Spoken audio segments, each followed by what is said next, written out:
सबका जय मसीह के प्रिय भाई बहनों, हम परमेश्वर आज जो इस समय उपवास का समय चल रहा है और उपवास के बारे में हम जानेंगे। प्रियो, हम उपवास करते हैं लेकिन जैसा चाहिए वैसा हम उपवास नहीं करते हैं। हम केवल यह जानते हैं कि हमें उपवास करना है, लेकिन प्रियो उपवास का मतलब जानना बहुत ज़रूरी होता है। जब तक हम उपवास को जानेंगे नहीं कि हमें उपवास किस तरह करना है, कैसे रहना है, तब तक हमारा उपवास, जब तक हम जानेंगे नहीं तब तक हमारा उपवास रहना व्यर्थ होता है। तो हम वचन से देखेंगे, मत्ती 6 का 17 और 18 पद में लिखा है, परंतु तू जब उपवास करे तो अपने सिर पर तेल लगा और मुंह धो, जिसमें कि तू मनुष्यों को उपवासी दिखाई न दे, परंतु अपने पिता को जो गुप्त में है, और तेरा पिता जो गुप्त में देखता है तुझे प्रतिफल देगा। आमीन। प्रिय भाई बहनों, हम पहले उपवास के बारे में जाने। उपवास का मतलब क्या होता है? प्रियो, उपवास का मतलब बिना भोजन खाए रहना, निराहार, जिसको निराहार कहते हैं। तो प्रियो, हम परमेश्वर के लिए जब हम उपवास करें तो हम वचन कहता है कि जब उपवास करें तो सिर पर तेल लगा और मुंह धो ले ना। तो हम उपवास जब करते हैं तो हम संसार के जैसे हम उपवास न करें। पहले हम उपवास करते थे, लेकिन हम पूरे संसार में प्रियो उपवासी दिखाते थे, लेकिन मनुष्यों को प्रभु का वचन कहता है कि ओ मनुष्यों को जो उपवास तू किए हो वो उपवास दिखाई न दे, परंतु जो परमेश्वर जो गुप्त में है, ओ तेरा गुप्त में जो हम उपवास करते हैं उसको देखेगा तो तुझे प्रतिफल देगा। आमीन। प्रिय भाई बहनों, उपवास करना कैसे करना चाहिए? हम दिन भर उपवास रहते हैं, लेकिन पता चलता है कि हम उपवास किए हैं और उपवास करके दिन भर अपना कार्य कर रहे हैं, और उपवासी हम जानते हैं कि हम उपवास हैं। लेकिन प्रियो, उपवास का मेन मकसद है, मतलब है कि उपवास हम करें तो कैसे करें। प्रियो, पहला बात, हमारा समय जो है वो बहुत मूल्यवान है। उपवास एक बहुत बड़ा तपस्या है जिसको हम करते हैं, लेकिन सही ढंग से हम करते नहीं हैं। तो प्रियो, हम उपवास जब करें तो हमारा जीवन जो है प्रभु में लगना चाहिए, वो समय प्रभु में लगना चाहिए, अन्यथा हमारे जीवन में शैतान जो है परीक्षा में डाल देता है। यानी जैसे यीशु मसीह 40 दिन 40 रात उपवास रहा और शैतान परीक्षा लिया, उसी प्रकार हम लोग के जीवन में भी होगा। ये नहीं कि केवल यीशु मसीह के साथ हुआ, हमारे साथ नहीं होगा।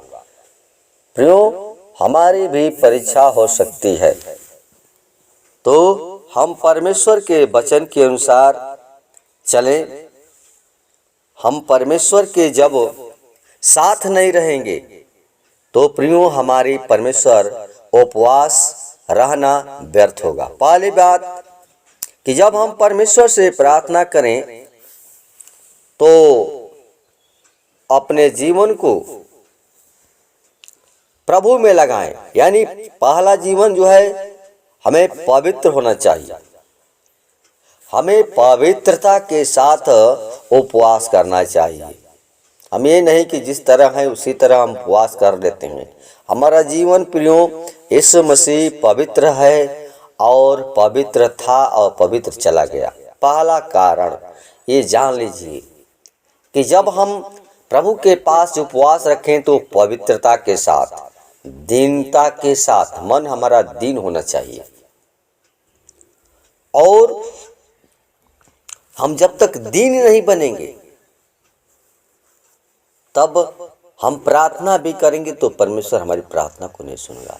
तो प्रियो हम प्रभु में प्रार्थना समय जो है और प्रभु में लगाए। प्रार्थना करना, गीत गाना, वचन पढ़ना, ये सारी बातें जो है हमें जानना जरूरी है।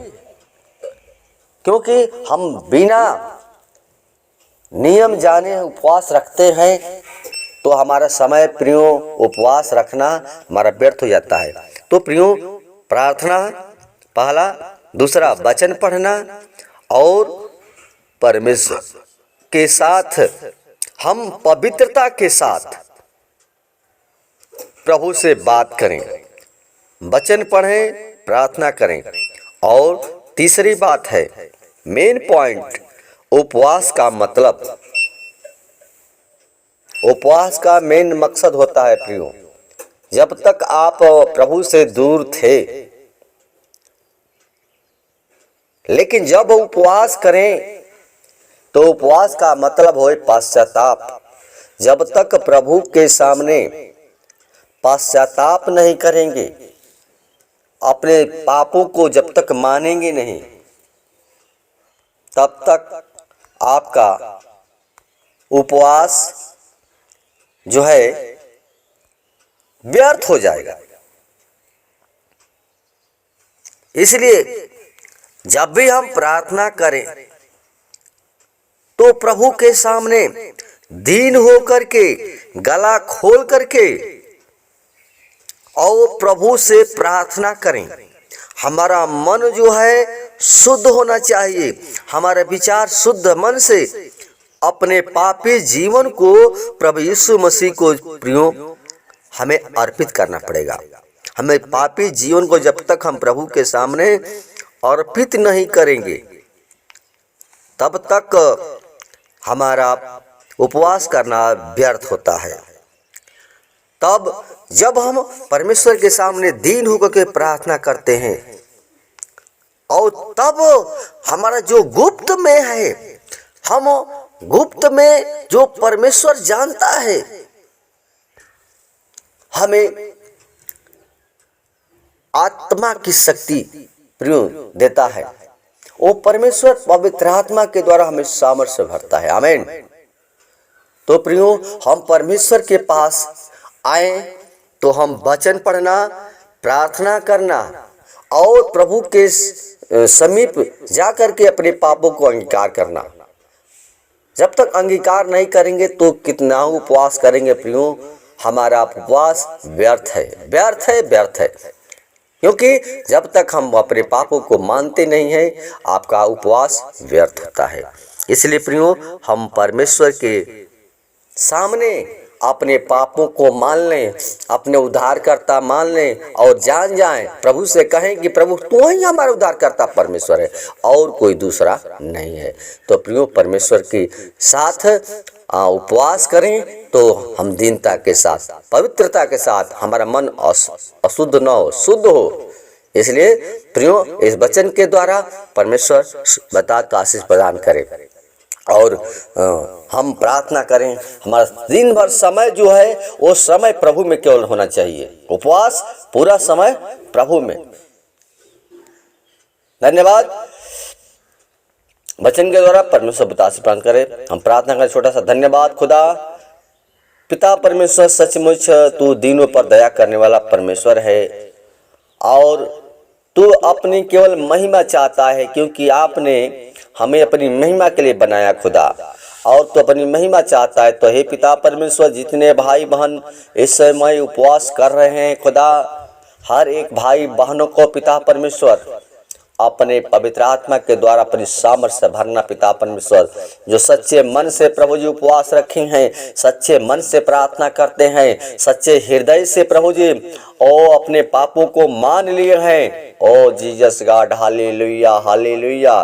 तो सचमुच प्रभु तू वही परमेश्वर है जो सबकी तू सहायता करता है।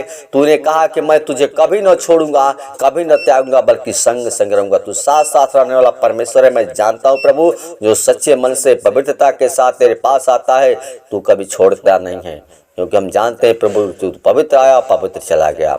और आज तो अपने लोगों को बुलाता है। पिता, हमारे पापों को प्रभु तू ढाप दिया है, अपने लहू बहाकर हमें खरीद लिया है खुदा, हमें पापों को क्षमा दी है खुदा। हम धन्यवाद देते हैं। आदर, महिमा और गौरव और जलाल सिर्फ आपको देते हैं।